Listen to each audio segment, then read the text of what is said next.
President Lee Jae-myung angry over BTS-related accommodation prices rising up to tenfold.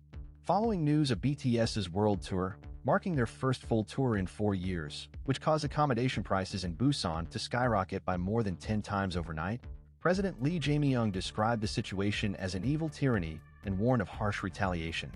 Beyond expressing regret, he also referred to it as damage greater than unjust profits, indicating that legal action could follow and is expected to have significant consequences.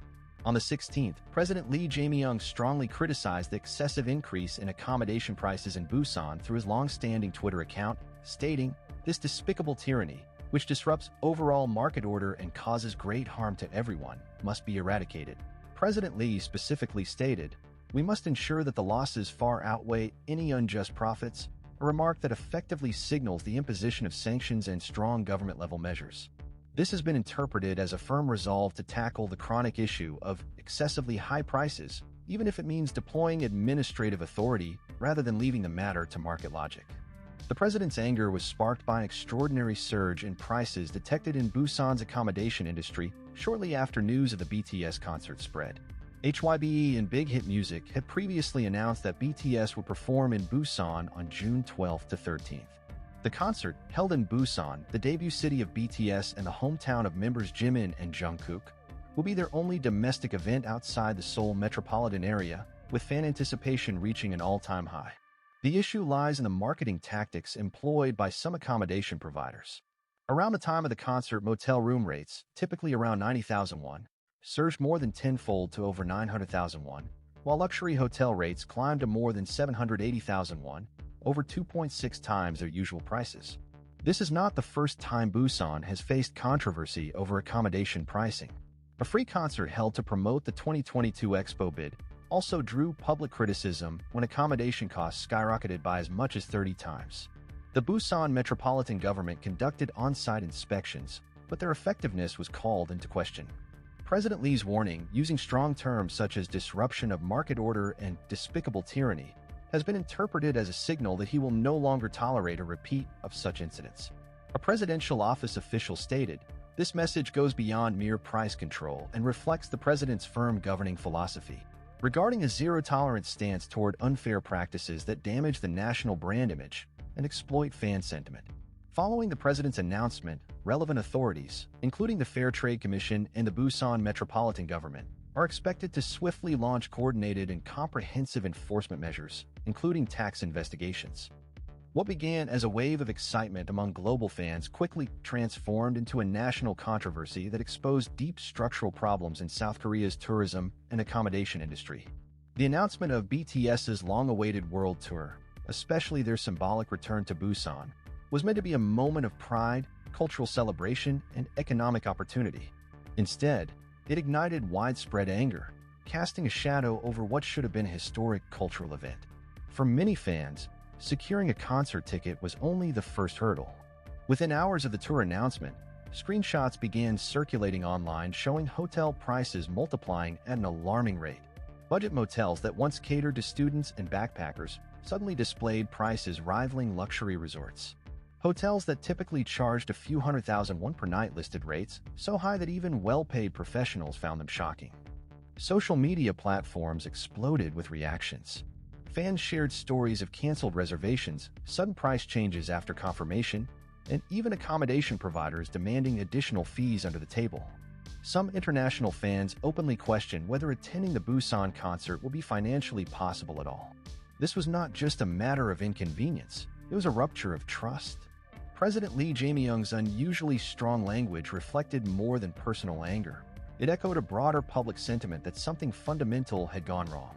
His use of phrases like evil tyranny and despicable disruption of market order marked a sharp departure from the traditionally cautious rhetoric surrounding price fluctuations.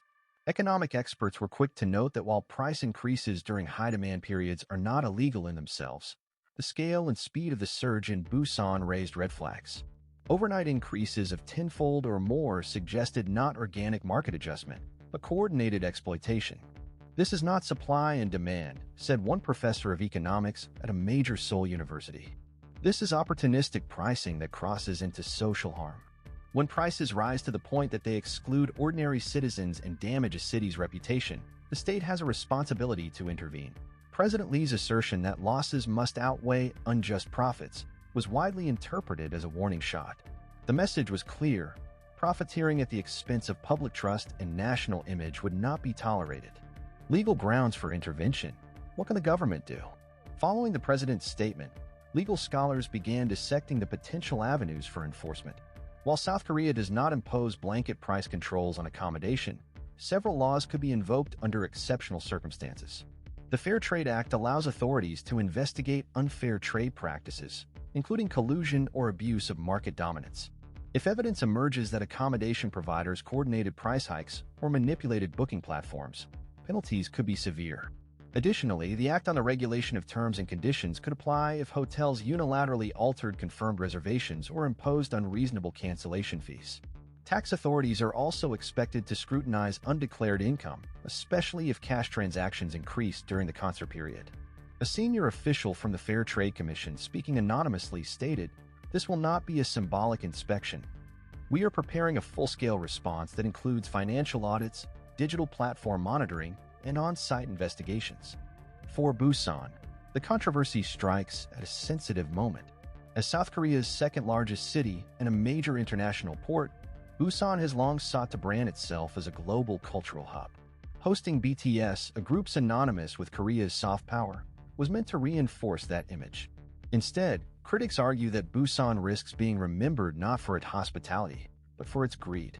Local civic groups issued statements condemning accommodation providers who prioritized short-term profit over long-term trust. Some even called for public boycotts of establishments found guilty of excessive pricing. Busan city officials, under mounting pressure, announced emergency meetings with hotel associations and tourism boards. The mayor's office released a statement acknowledging public anger and pledging cooperation with central authorities.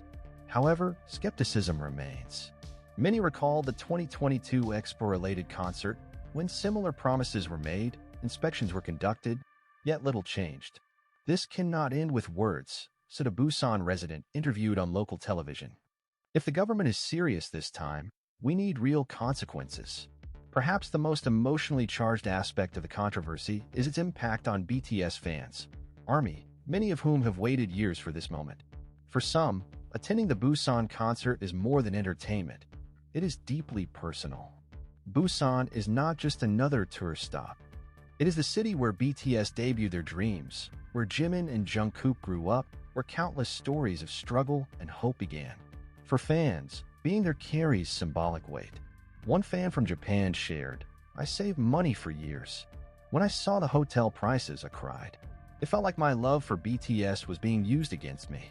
Another fan from Indonesia wrote on social media, "We are not rich. We are just loyal. Why are we being punished for loving them?" These voices amplified the moral dimension of the issue. What is being sold was not merely a room, but access to a once-in-a-lifetime experience.